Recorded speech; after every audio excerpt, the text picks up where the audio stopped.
Unit for electromagnetic induction या short form में EMI। काफी अच्छा चैप्टर है और आसान भी है। अच्छी बात यार आसान है ये आप लोगों के लिए। क्यों? क्योंकि जैसे इलेक्ट्रोमैग्नेटिक इंडक्शन हम चैप्टर शुरू करते हैं हमारे दिमाग में आता है इंडक्शन। इंडक्शन मींस होता है कुछ ना कुछ इंड्यूस होना, यानी कुछ ना कुछ पैदा होना अपने आप में। ठीक है। अब इलेक्ट्रोमैग्नेटिक यानी कॉम्बिनेशन ऑफ इलेक्ट्रिसिटी और मैग्नेटिज्म। तो कॉम्बिनेशन ऑफ इलेक्ट्रिसिटी और मैग्नेटिज्म को जब मैं करता हूं तो मेरे पास कुछ रिजल्ट आता है जो मुझे क्या करता है, इंडक्शन होता है। उसको मैंने एक नया नाम प्लेस किया, वो क्या किया, EMI, इलेक्ट्रोमैग्नेटिक इंडक्शन। इस चीज को समझने से पहले थोड़ा सा हम समझते हैं फ्लक्स। क्या होता है हमारे पास, फ्लक्स, इलेक्ट्रिक फ्लक्स पढ़ा होगा। अब यहां किससे डिनोट करते हैं फ्लक्स को, फाई से। अगर मेरे पास मैग्नेटिक फ्लक्स फाइंड करना है तो मैं उसको किससे डिनोट करूंगा, B से। ठीक है। तो ये एक मैग्नेटिक फील्ड है जो क्या है, B मैग्नेटिक फील्ड है। इसके बीच मैंने क्या रखा, एक सिंपल सा कंडक्टिंग कॉइल रख दी। सिंपल से क्या कर दी, एक कंडक्टिंग कॉपर कॉइल रख दी इस शेप में। तो अब इसके अंदर से मैग्नेटिक फील्ड लाइंस देखो, ये 5 मैग्नेटिक फील्ड लाइंस थी। मान लो 5 की स्ट्रेंथ का मैग्नेटिक फील्ड था, मेरे पास कितनी जा रही है, 2। तो मैग्नेटिक फील्ड इसके अंदर से कितना गया, सिर्फ 2 लाइंस जा रही है। मैंने क्या किया, तो यहां पर मुझे पता चला कि जो मैग्नेटिक फ्लक्स है वो इंक्रीज और डिक्रीज होता जा रहा है। अब क्या हो रहा है, कितनी रेज होगी, 1 2 3 4 5 6। तो मैग्नेटिक जैसे जैसे मैग्नेटिक फील्ड बढ़ता जा रहा है वैसे वैसे क्या बढ़ता जा रहा है, मेरा मैग्नेटिक फ्लक्स। तो मैं इस चीज को ऐसे रीराइट करता हूं कि magnetic flux is depend upon magnetic field. Magnetic flux is totally depend upon magnetic field. ठीक है। अब क्या किया मैंने, इसी मैग्नेटिक फील्ड लाइंस में मैंने छोटा सा रख दिया एक कंडक्टिंग कॉइल, जिसका क्या किया मैंने, एरिया डिक्रीज कर दिया। अब फ्लक्स इंड्यूस हो रहा है नहीं, क्यों, क्योंकि मैग्नेटिक फील्ड जब हो रहा है, जो मैग्नेटिक फील्ड हो उस कंडक्टिंग कॉइल के अंदर से, वो किसके थ्रू जा रहा है, मेरे पास मैग्नेटिक फील्ड लाइंस के थ्रू। और मैग्नेटिक फील्ड लाइंस इसके अंदर नहीं जा रही है तो फ्लक्स भी क्या हो गया, 0। मैंने क्या किया, एरिया बढ़ा दिया। एरिया बढ़ा दिया। अब मैग्नेटिक फ्लक्स इंड्यूस हो रहा है। तो मैंने एक रिजल्टेंट निकाला कि मैग्नेटिक फ्लक्स डिपेंड करता है एरिया पे भी। ये तो जब एरिया और मैग्नेटिक फील्ड एक दूसरे के क्या हो, परपेंडिकुलर। लेकिन हम इसको बोलते हैं नॉर्मल। नॉर्मल इसलिए क्यों, क्योंकि हमारे पास एंगल से एरिया ऐसे होगा तो मैग्नेटिक फील्ड लाइंस उसके कहां जाएंगी, नॉर्मल से जाएंगी। ठीक है। तो तीसरी चीज मैंने क्या किया, इस बार मैग्नेटिक फील्ड को चेंज कर दिया।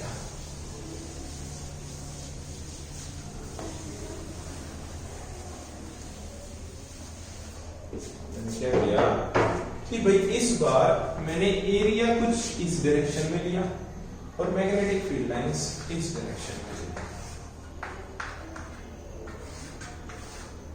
यानी अब जो एरिया वेक्टर है, this one is A, this one is B, this one is B। इनके बीच में क्या बना बेटा, थीटा। इनके बीच क्या बना, थीटा।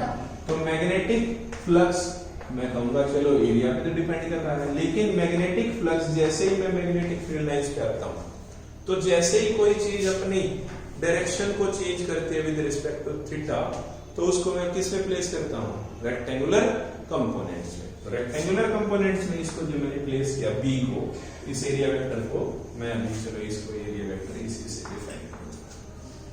तो यहां पर जो मेरा ये B था, यहां क्या हो जाएगा, B cos theta.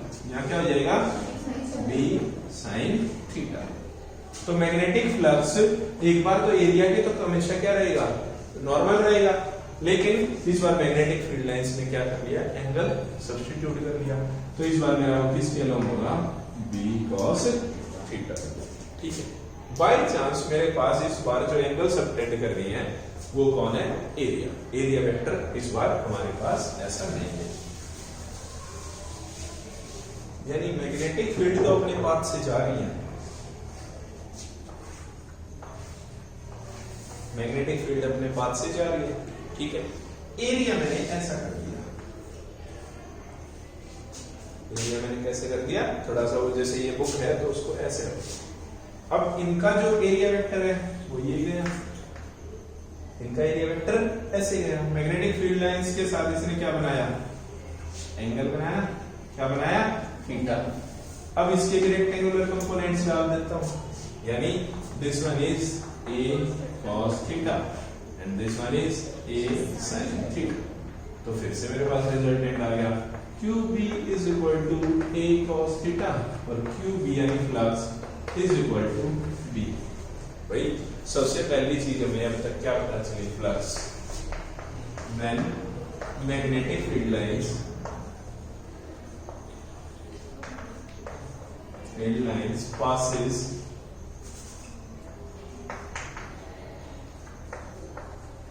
passes through an area vector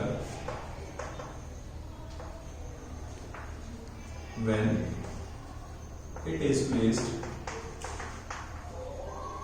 normal, when it is placed to normal to magnetic field lines।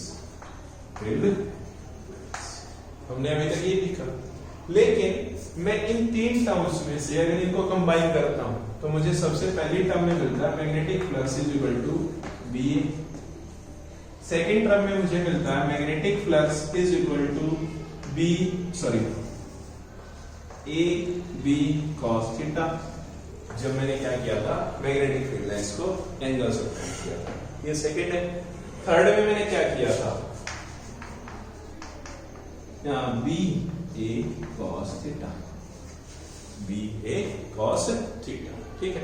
ये रिजल्ट निकले थे। अब मुझे फ्लक्स से क्या पता चला? व्हेन मैग्नेटिक फील्ड लाइंस और एरिया वेक्टर मेरे पास हो। अब इस पेज का मैंने एरिया इंक्रीज डिक्रीज करने लग गया, यानी मैग्नेटिक जो फ्लक्स है वो डिपेंड करता है किस किस चीज के ऊपर? बताओ।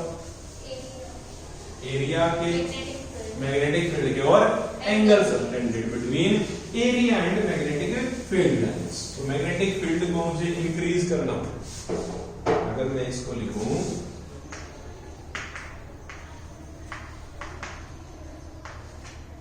तो मैं इसको ऐसे भी लिख सकता हूं वेक्टर फॉर्म में,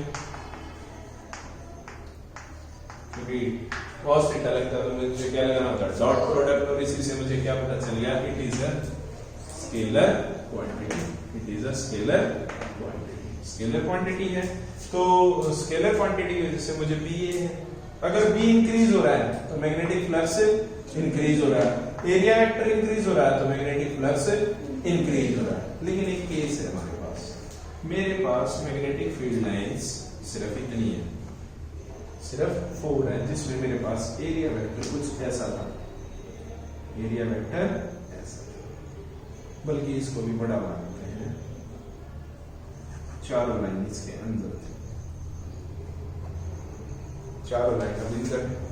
तो इसका जो फ्लक्स है बाई चांसेस एरिया 2 मीटर है, मैग्नेटिक फील्ड की स्ट्रेंथ मान लो 3, तो जो फ्लक्स बनेगा वो कितना बनेगा? 6। अभी इसकी ऐसा यूनिट हम बताऊंगा, पहले ऐसा यूनिट से पहले वेबर होती है। मैंने क्या किया? एरिया बढ़ा दिया। अब कितना? बाई चांस एरिया मेरा 2 मीटर था, अब एटलीस्ट 7 मीटर हो गया है। 7 मीटर हो गया तो फ्लक्स कितना आ जाएगा? 7 3 21। जबकि मैंने मैग्नेटिक फील्ड लाइंस नहीं बढ़ाई, मैंने क्या नहीं बढ़ाई? मैग्नेटिक फील्ड लाइंस नहीं बढ़ाई। फिर भी मैग्नेटिक फ्लक्स सिर्फ एरिया, पहले भी 4 मैग्नेटिक फील्ड लाइंस थी, अब भी वही 4 है, फिर भी मेरा रिजल्टेंट इंक्रीजिंग आ रहा है, फिर भी मेरा रिजल्टेंट क्या आ रहा है? इंक्रीजिंग आ रहा है। तो ये इंक्रीजिंग का फंडा समझो क्या है कि सर मैग्नेटिक फील्ड लाइंस फिर तो वो मायने नहीं रखता, एक मैग्नेटिक फील्ड लाइन ले और पूरे स्कूल में घुमा दे, मैक्सिमम फ्लक्स जनरेट करेगा, लेकिन रियलिटी में ऐसा पॉसिबल नहीं है। ये सिर्फ हमारा क्या है? On paper, on paper. Totally जो मैं अगर सही समझाऊं तो magnetic flux is totally dependent upon magnetic field. Total किसके ऊपर डिपेंड करेगा? मैग्नेटिक फील्ड पे। लेकिन मैं जब न्यूमेरिकल क्वेश्चंस वगैरह करूंगा तो मेरे पास ऐसा क्वेश्चन हो सकता है, लेकिन उस टाइम हमें ये नहीं कहना कि सर 4 ही मैग्नेटिक फील्ड लाइंस थी। और फ्लक्स क्या होता है? नंबर ऑफ द मैग्नेटिक या number of the lines per unit area. जितना एरिया कम मैग्नेटिक फील्ड लाइन ज्यादा, उतना ही क्या थी? उसकी डेंसिटी थी। और डेंसिटी ही हम फ्लक्स से समझते थे। तो यहाँ थोड़ा सा अलग है, यहाँ डेंसिटी घट गई है। पहले डेंसिटी ज्यादा थी, अब डेंसिटी कम हो गई है ना।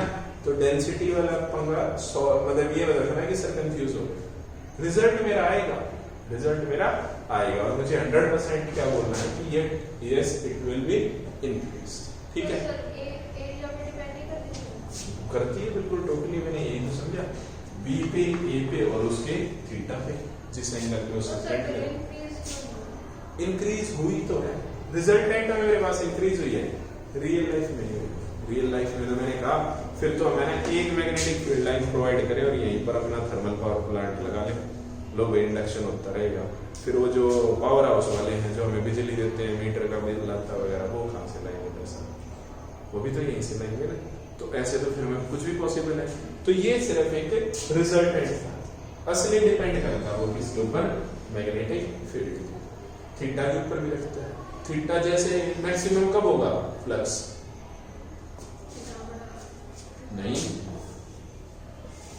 when a flux is maximum or minimum, तो सबसे पहले केस है मैक्सिमम का। मैक्सिमम कब होगा बेटा?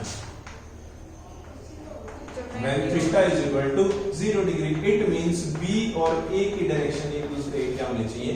पैरेलल, जो कि हमारा फ्लक्स की डेफिनेशन ही बता रही थी, वो नॉर्मल होगी। दूसरी चीज सेकंड मिनिमम। मिनिमम कब होगा? मिनिमम क्या होगा? when theta is equal to 90 degree. तो फ्लक्स कितना हो जाएगा? 0। यानी B इस डायरेक्शन में और A इस डायरेक्शन में, जब वो एक दूसरे के परपेंडिकुलर हो जाएंगे तो मैग्नेटिक फ्लक्स क्या आएगा? 0। मैग्नेटिक फ्लक्स क्लियर होगा। अब मैग्नेटिक फ्लक्स से समझते हैं इंडक्शन। इंडक्शन कि भाई क्या इंडक्शन हुआ। ठीक है, ये एक बेस है। अभी हमारा चैप्टर शुरू हो रहा है इलेक्ट्रोमैग्नेटिक इंडक्शन के प्रॉपर में। ठीक है, मैंने क्या किया, एक कॉइल को इस शेप में रख लिया, सर्कुलर कॉइल। सर्कुलर कॉइल है, कंडक्टिंग कॉइल, कंडक्टिंग कॉइल। और इसके चारों तरफ मैंने क्या बना दिया?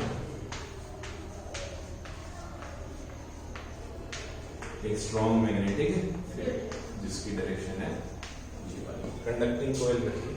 तो मैंने जब इसको यहां प्लेस किया और इसके साथ एक हल्का सा गैल्वेनोमीटर अटैच कर दिया।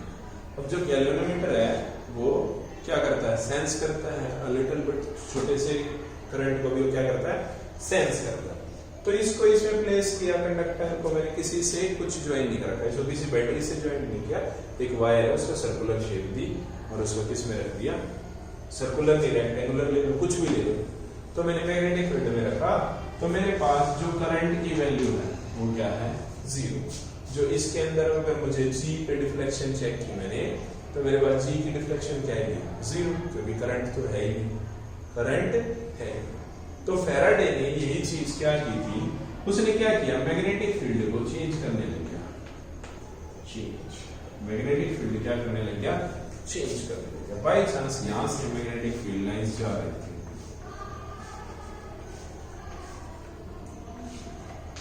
अब जैसे ही मैग्नेटिक फील्ड चेंज किया, चेंज दो तरीके से होता है, या तो बढ़ा दे या घटा दे। यानी जो वैल्यू है उसको या तो प्लस करो या माइनस करो। अगर उसने प्लस की तो मैग्नेटिक फील्ड लाइंस इंक्रीज हुई, अगर उसने डिक्रीज की तो मैग्नेटिक फील्ड लाइंस भी क्या हुई? डिक्रीज हुआ। तो मैग्नेटिक फील्ड लाइंस जैसे इंक्रीज या डिक्रीज हुई, गैल्वेनोमीटर शोज डिफ्लेक्शन। गैल्वेनोमीटर ने क्या किया? डिफ्लेक्शन शो किया। तो मुझे पता चला कि यहाँ पर एक करंट इंड्यूस हुआ। तो वो हैरान हुआ कि मैं काम मैग्नेटिक फील्ड में रख रहा हूँ और मेरे पास मिल क्या रहा है? करंट मिल रहा है। उसने देखा कि हाँ, मैंने मैग्नेटिक फील्ड लाइंस मान लो, पहले उसका मैग्नेटिक फील्ड 20 स्ट्रेंथ का था, उसने 22 कर दिया और करंट जनरेट हो गया। उसने कहा 22 रख। उसने कहा और बढ़ा लेता हूँ, और जैसे जैसे बढ़ाता गया वैसे वैसे जी की डिफ्लेक्शन बढ़ती गई। उसको दिखा कि जी जो है वो 30 एम्पियर करंट को मैक्सिमम दिखा सकता था, वो आ गया मैक्सिमम पे। उस टाइम तक वो पहुंच चुका था 250 की स्ट्रेंथ का मैग्नेटिक फील्ड, 250 की स्ट्रेंथ का मैग्नेटिक फील्ड। जैसे ही वो 30 एम्पियर पे आया उसने वहां पर रख दिया कि बस मुझे अब मैक्सिमम करंट मिलने लग गया। उसने जैसे ही 250 पे मैग्नेटिक फील्ड का चेंज स्टॉप किया, यानी अब कोई इंक्रीज नहीं होने लगा, उसी टाइम आई की वैल्यू दोबारा से क्या होगी, जीरो। उसी वक्त आई की वैल्यू क्या होगी, जीरो। तो वो थोड़ा सा हैरान हुआ कि ये क्या था इशू, ये क्या इशू था।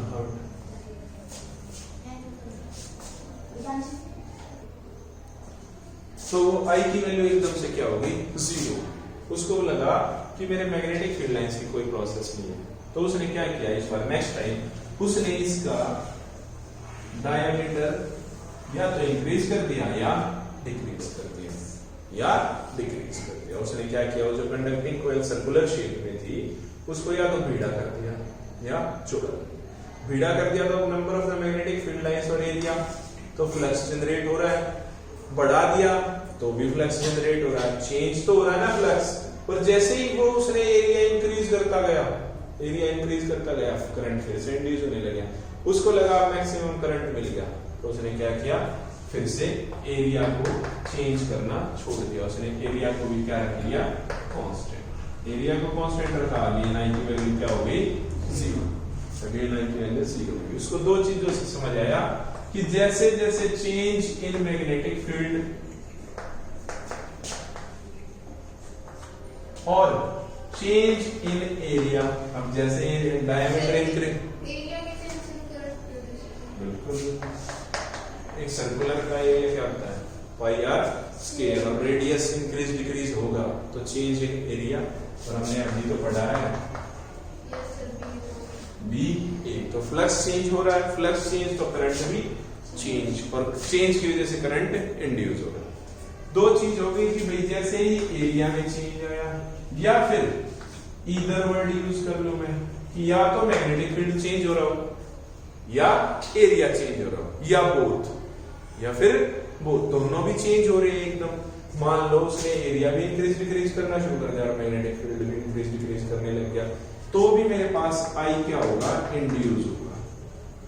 आई क्या होगा, इंड्यूस होगा, आई इंड्यूस होगा। तो उसको एक चीज समझ आई, जो इसको आई कि आई जो होता है वो होता है V अपॉन R। आई क्या होता है, V upon R current.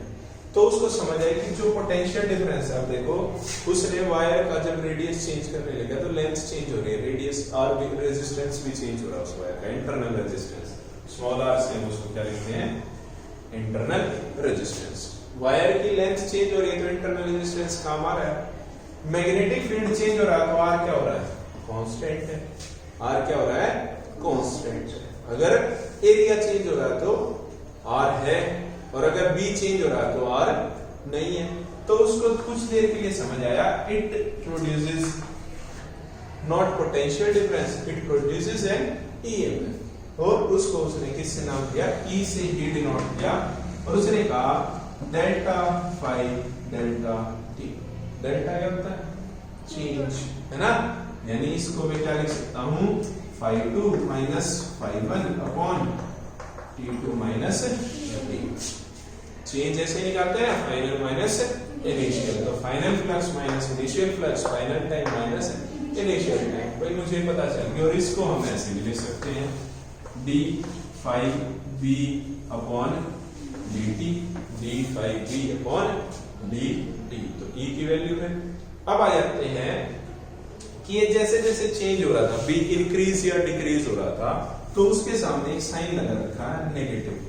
Negative sign ही हमारा मोस्ट इंपोर्टेंट साइन है इस पूरे चैप्टर में, कि भाई जिस थाली में खाया उसी में छेद करना। जिस थाली में खाया उसी में उसने क्या किया, छेद किया। यानी वो जिसकी वजह से पैदा हो रहा है, जिसकी वजह से जो इंडक्शन ईएमएफ हो रहा है, ईएमएफ या मैं कहूं is equal to D phi by D T. इसकी वजह से चेंज इन फ्लक्स की वजह से ये विद रिस्पेक्ट टू टाइम क्या हो रहा है, इंड्यूस हो रहा है। और जैसे ये मैक्सिमम हो जाता है, ये इसको क्या करने लग जाता है, अपोज। अपोज मीन्स वो उसको खत्म कर देना शुरू करता है। बाय चांस मैंने एक बैटरी बनाई और इसके अंदर मैग्नेटिक एक कॉइल लगा दी, जिसकी वजह से मैग्नेटिक फील्ड बनना शुरू हुआ। मैग्नेटिक फील्ड बनना शुरू हुआ। मैं यहाँ पर एक कंडक्टिंग कॉइल लगाया, कंडक्टिंग कॉइल लगाया। इसके अंदर जैसे ही E is equal to maximum होगा, E क्या होगा, मैक्सिमम, ये इस पे क्या लगाना पड़ेगा, अपोजिट फोर्स लगाना शुरू करते हैं कि भाई जो मैग्नेटिक फील्ड आपका ऐसे बन रहा है, इसको ऐसे बनाओ, फिर ऐसे बनाओ, फिर ऐसे। जैसे ये ऐसे बनेगा, E फिर से डिक्रीज होगा, E की वैल्यू क्या हो जाएगी, डिक्रीज। E डिक्रीज होते हैं अपना ये तो वही काम करेगा जो इसको करना है, फिर से मैक्सिमम, फिर से। तो ये प्रोसेस चलता रहता है, किस चीज का, इंडक्शन। ठीक है, इसका एग्जांपल अभी आ रहा था फैराडे और लेंज़ के एग्जांपल्स में। ठीक है, ये उसका छोटा सा एक्सपेरिमेंट था। अब उसने किया कि भाई मेरे पास जो ये मैग्नेटिक फ्लक्स और इंडक्शन हो रहा है, किस वजह से हो रहा है। अभी हमने सिर्फ मैग्नेटिक फील्ड और एरिया की बात करी, अभी इलेक्ट्रिसिटी तो लाई भी नहीं है। तो उसने क्या किया कि मैं तो इलेक्ट्रोमैग्नेटिक इंडक्शन की बात कर रहा हूँ, चैप्टर का नाम भी यही है।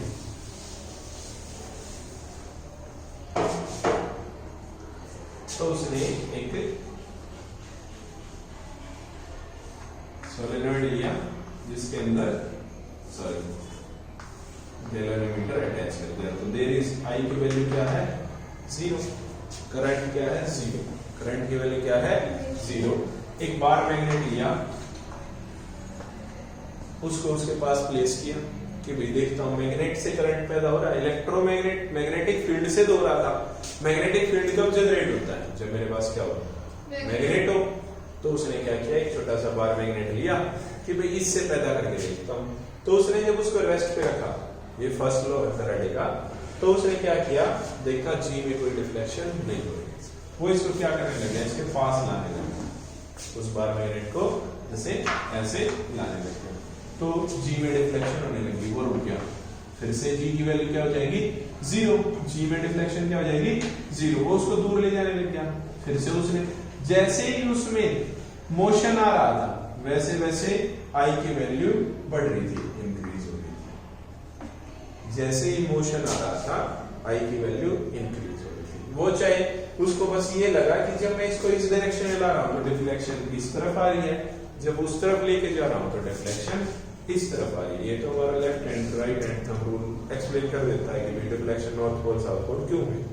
अब ये तो पता चलेगा उसको मैग्नेटिक है। उसने क्या किया, सेकंड लॉ में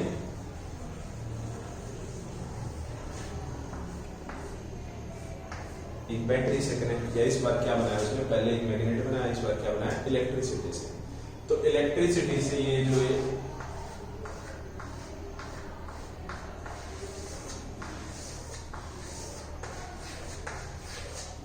बना, इलेक्ट्रिक फील्ड एज्यूम करो, सोलेनॉइड की वजह से उसको मैग्नेटिक फील्ड एज्यूम करो। तो क्या होगा, जब वो उसको पास लाएगा तो बाय चांस इस एरिया में से कुछ मैग्नेटिक फील्ड लाइंस गुजर गई। जब उसको दूर जाएगा तो ये मैग्नेटिक फील्ड लाइंस घट गई, है ना। तो number of the magnetic field lines पे भी डिपेंड कर रहा था, यानी बी तो टोटली डिपेंड कर रहा था। तीसरी चीज उसने क्या किया कि इस बार मैग्नेट को भी और इसको दोनों को किस पे रखा, रेस्ट पे रखा, इन दोनों को रेस्ट पे रखा। और जो ये कंडक्टिंग कॉइल है इसको मूवमेंट करने लग गया। फिर से मेरे पास क्या जूम होने, क्या इंड्यूस होने लग गया, करंट इंड्यूस होने लग गया। तो टोटली डिपेंड क्या रखा, लास्ट में जो रिजल्ट आया वो क्या आया बेटा, relative motion between conducting coil and, इस एंड में दो चीजें, बार मैग्नेट या एक इलेक्ट्रिक सर्किट। तो व्हेन इंडक्शन इज इंड्यूस्ड, या मैं कहूं इलेक्ट्रोमैग्नेटिक इंडक्शन या electromagnetic current is induced, it only induced when there should be a relative motion between conducting coil और बार मैग्नेट, कंडक्टिंग कॉइल और ए circuit. तो इनके बीच क्या होना चाहिए, रिलेटिव मोशन। जैसे रिलेटिव मोशन का मतलब when a body changes its position with respect to time, position जैसे चेंज होनी बंद हो जाएगी तो मोशन क्या हो जाएगा, 0। और रिलेटिव मोशन 0 होते ही आई की वैल्यू भी क्या हो जाएगी, 0। तो जो हमारा फेराडे लॉ था उसने यही एक्सप्लेन किया कि भाई जो फ्लक्स इंड्यूस हो रहा है वो तो number of the magnetic field lines B और ए से हो रहा है, लेकिन जो इंडक्शन हो रहा है वो हो रहा है change in flux with respect to time. तो E is equal to d∅dt। Simple सा एक टॉपिक है, ठीक है। अब इसका कोई बाय चांस मेरे से न्यूमेरिकल पूछे या मैं कहूं कि भाई इस E को इंडक्शन को भी मैं क्या बोल सकता हूं? नहीं। या मैं I is equal to minus d∅dt बोल सकता हूं? नहीं। मैंने यहां पर एक वर्ड लिया क्या, E का मतलब है EMF, और EMF क्या होता है याद है? Electromotive force. It is not a kind of force, ये असल में कोई फोर्स नहीं है। EMF आता है किसी को? क्या होता है असल में EMF? सर जब भी मतलब करंट पास होता है कोई भी मतलब उससे सेटअप से, हाँ, तो सर जो पोटेंशियल डिफरेंस होता है ना सर, हाँ, उससे पहले का होता है सर जब करंट डिफरेंस होता है ना उसमें कोई चीज देखो हमारा वैसे टॉपिक खत्म हो गया है, तब समझो EMF को क्या होता है।